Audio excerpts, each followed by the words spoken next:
Сейчас Хабаровск постепенно становится не только местом концентрации внимания всей страны, но и местом концентрации Росгвардии, спецподразделений полиции и техники для подавления митингов. Похоже, все идет к тому, что власть не собирается вступать в диалог с протестующими и уж тем более выполнять их требования. Ими был выбран другой вариант – силовой вариант. Вот она, наша Росгвардия хуярит, нахуй. Гонят бронетехнику всю свою, блин, этих. Солдат целая тьма, нахуй. Грузовики за грузовиками. Источники из полицейского сообщества «Омбудсмен полиции», кто не знает, это профильная площадка для бойцов силовых ведомств, сообщают, что из Москвы в Хабаровск вылетели 3 борта силовиков. Какова их численность, пока понять невозможно, но помимо этого поступают и другие сообщения о переброске бойцов из Новосибирска и Ростова-на-Дону. Он собрал в кулак всю свою мощь, не только орков. Легионы харадримов с юга, наемники с побережья. Все откликнулись на зов Мордора. Пресс-служба командования Росгвардии по Сибирскому федеральному округу, конечно, отрицает это, но колонны техники, выдвинувшиеся из разных уголков России, заставляют в этом усомниться. Утром 14 числа на подъезде к Хабаровску были засняты колонны военной техники, которые двигались в город при сопровождении полиции. Их численность также неизвестна, но, похоже, идет масштабная подготовка к выходным дням, в которые протест может вспыхнуть с новой силой. Вот они, машины успокоения, блядь.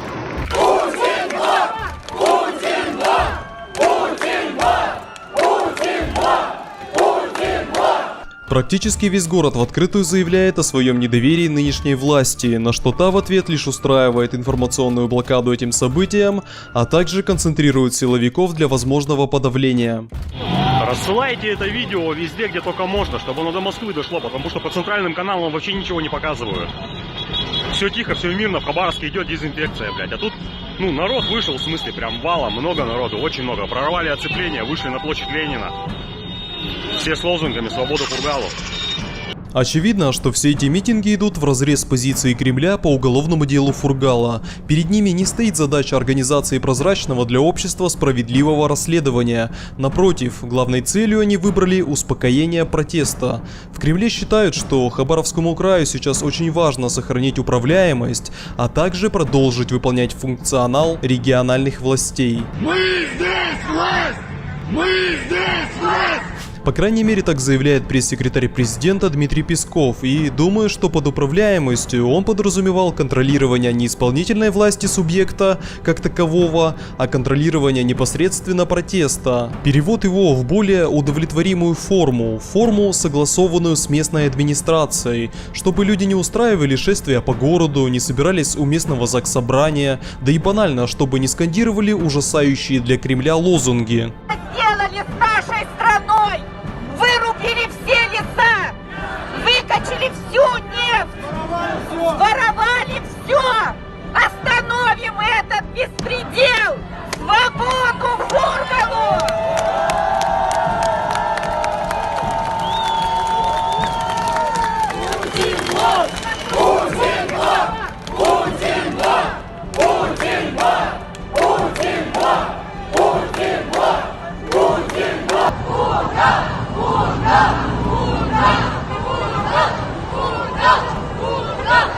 Давай Путина!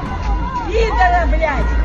Управляемость в их понимании – это значит заставить протестующих согласовывать свои акции с администрацией, чтобы та диктовала конкретное место и время, разрешенные и запрещенные лозунги, тематику мероприятия и способ его проведения. В общем, все то, что обычно происходит на митингах и в загонах. Но для того, чтобы загнать людей в те самые загоны, нужно им вначале что-то противопоставить, что-то, что будет их загонять. Логично? Логично. Поэтому слова Пескова вполне можно интерпретировать так. Долго мы терпеть не будем и скоро вернем контроль в свои руки. Дождитесь только, пока подойдут эшелоны Росгвардии.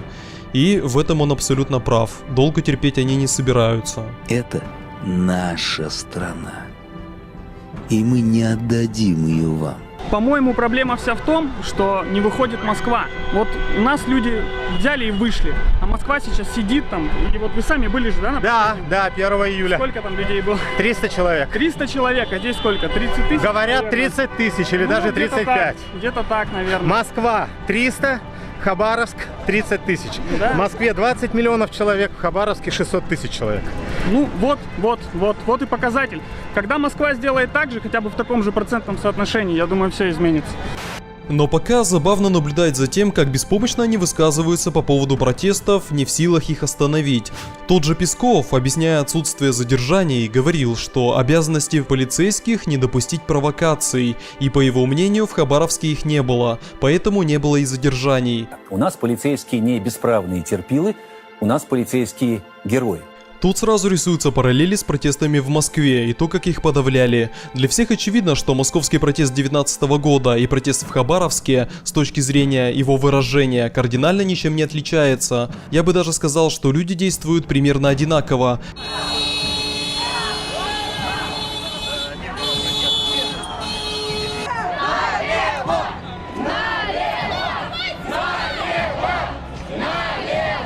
Вот вы заметили какие-либо существенные отличия? Вот и я не заметил. Единственное, что в Хабаровске еще и дорогу перекрыли, да и в принципе ведут себя более активно. А хотя нет, в Москве я все-таки нашел провокатора.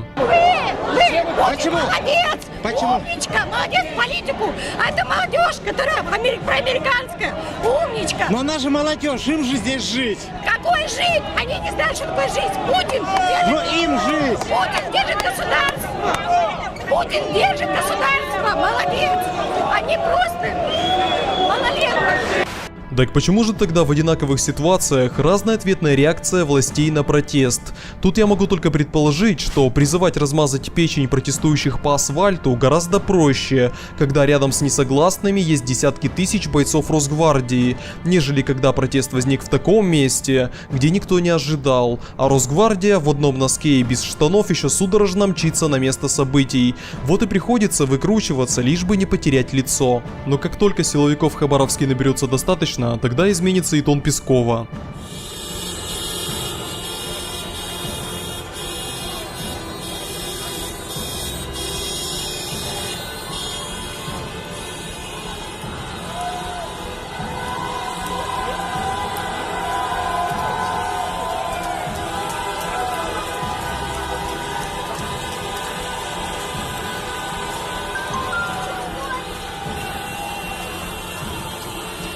Вот кто точно во всей этой истории не потерял лицо, так это хабаровская полиция. После очередного дня протеста, когда люди вечером уже просто пели песни, они не только не вмешивались в протест и всячески помогали гражданам, но и по его завершению вежливо попросили не шуметь, так как рядом в соседнем здании были больные дети.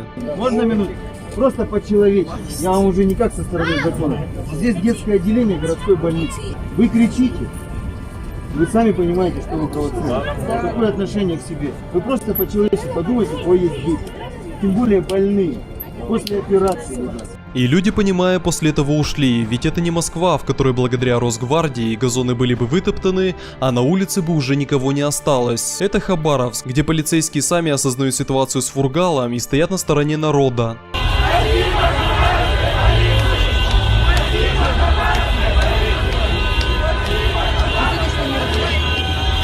Вообще говорят, что со стороны полицейских было минимальное количество задержаний, а те, что были, применялись против не самых адекватных людей. Снимаете!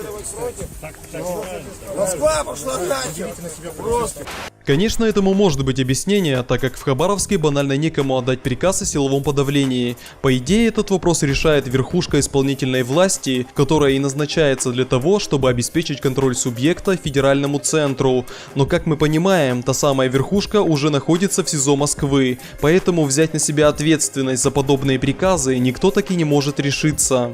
Для этих целей в Хабаровск уже прибыл полпред президента на Дальнем Востоке Юрий Трутнев. Его полномочий будет достаточно, чтобы отдать приказ о силовом подавлении протеста, поэтому, наверное, это будет вопросом времени или же активности граждан, а точнее, как далеко они смогут зайти. Ну, заберут двоих, троих, пятерых, 100 человек они не заберут, у них места не хватит. Я отсижу эти 15 суток, мне без газа, я за Фургала буду сидеть хоть сколько, просто хоть сколько буду сидеть.